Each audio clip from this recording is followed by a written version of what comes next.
जो आप लोग बचपन में पढ़े हैं वो क्या है, SI is equal to P into R into T by 100, where P is what, principal amount. Principal amount, what is principal amount, जितना आपने उधार दिया है उसको क्या कहते हैं, प्रिंसिपल अमाउंट कहते हैं। R is what, rate of interest, किसी तो परसेंटेज पर दिए होंगे ना उधार, रेट ऑफ इंटरेस्ट।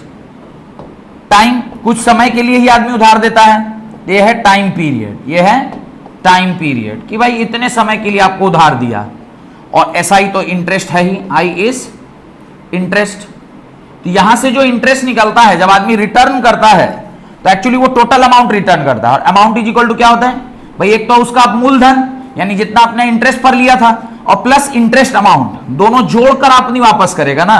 100 रुपया मान लीजिए आप किसी उधार लिए, 3% रेट ऑफ इंटरेस्ट मारा, उसके आपने पैसा दिया। अब मान लीजिए 3% पर आपने दिया, 100 रुपया उधार लिया, 2 साल के लिए दिए। तो जब आप इसको कैलकुलेट करिएगा तो कुछ रुपया आएगा। 100 रुपया है तो 100 से 100 कट गया, और ये रेट ऑफ इंटरेस्ट 3 है और टाइम मान लीजिए 2 है, तो 6 रुपया आया।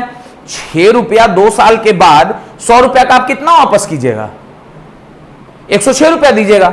100 रुपया तो आप लिए ही थे, प्लस साथ में इंटरेस्ट लगा कर देना होगा।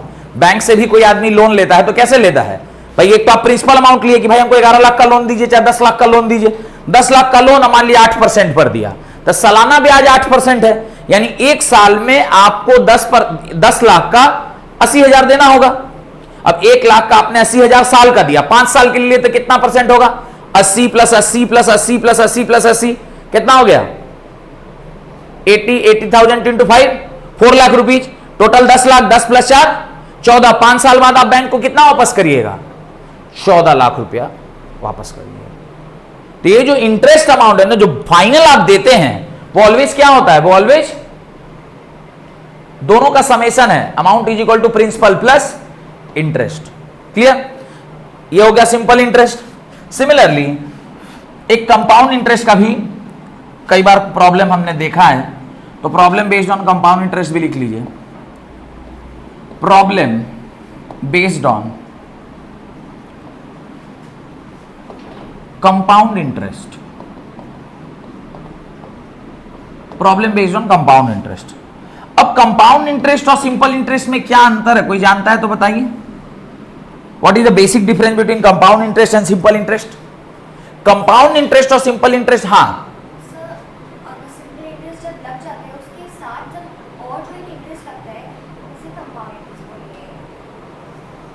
सिंपल इंटरेस्ट और कंपाउंड इंटरेस्ट में यह अंतर है कि अगर 100 रुपया हमने किसी को लेंड किया है, मानिए हम 100 रुपया किसी को उधार दिए, तो अब उसी 100 रुपया पर ही हर साल ब्याज लग रहा है। लेकिन कंपाउंड इंटरेस्ट में क्या होता है, फर्स्ट ईयर के बाद जो आपका अमाउंट बना, भाई 1 साल का मान लिया आप 10% पर दिए 10 रुपया को, चाहे 8 रुपया करके दिए, माने 8% पर दिए, तो 108 रुपया हो गया। अब जब सेकेंड ईयर का इंटरेस्ट कैलकुलेशन होगा तो 100 पर नहीं होगा, कितना पर होगा, 108 पर होगा। यानी आपका जो उस टाइम प्रिंसिपल अमाउंट होगा for the second year, that is what, principal amount plus the interest of the first year, और टोटल कैलकुलेट होकर that will become the principal amount of second year. फिर सेकेंड ईयर का आपने interest calculate किया, फिर एक नया amount आया सेकेंड ईयर के एंड पे। जब थर्ड ईयर का कैलकुलेशन होगा तो the principal amount will be the amount of second year plus the interest, दोनों मिलाकर तीसरे साल का आपका प्रिंसिपल अमाउंट बनता है। तो ये क्या है, चक्रवर्ती ब्याज। चक्रवर्ती ब्याज में थोड़ा सा चक्रवात बना है, वो तूफान जैसा होगा, ज्यादा आपसे पैसा ले लेता है। इसीलिए कोई अगर आपको पैसा दे तो उसे पूछिए कौन से इंटरेस्ट में पैसा दे रहे हैं। जैसे क्रेडिट कार्ड वाला लोग, ये लोग किस में देता है, कंपाउंड इंटरेस्ट में देता है। आप 1 महीना मत पैसा दीजिए, सेकेंड महीना में आपको कंपाउंड इंटरेस्ट लगा देगा।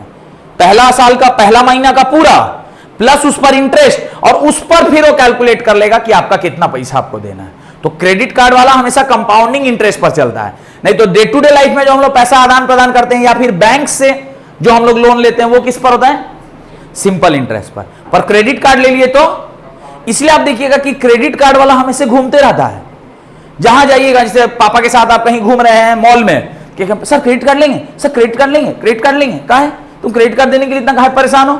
वो जान रहा है कि ये बैंक से लोन लेगा तो इसको सिंपल इंटरेस्ट लगेगा, क्रेडिट कार्ड लेगा नहीं चुकाया तो इसको तो हम कंपाउंड इंटरेस्ट में बर्बाद करके रख देंगे। तो कंपाउंडिंग का जो ताकत है वो बहुत डेंजरस है।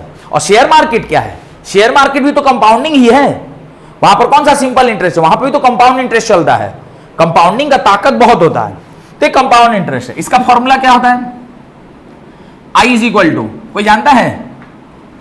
P bracket 1 plus R by 100 के पावर N माइनस 1।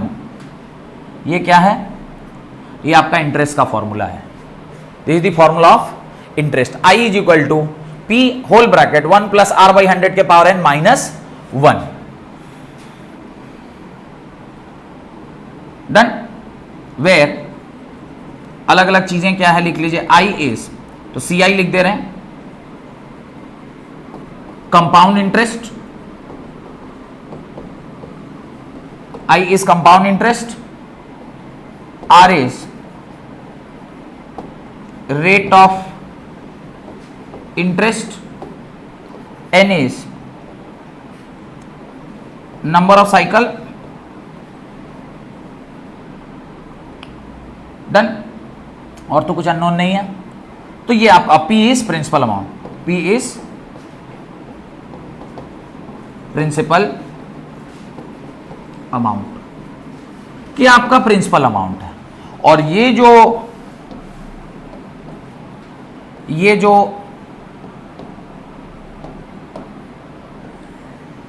फॉर्मूला है, ये किसका फॉर्मूला है? कंपाउंड इंटरेस्ट का फॉर्मूला है। ये कुछ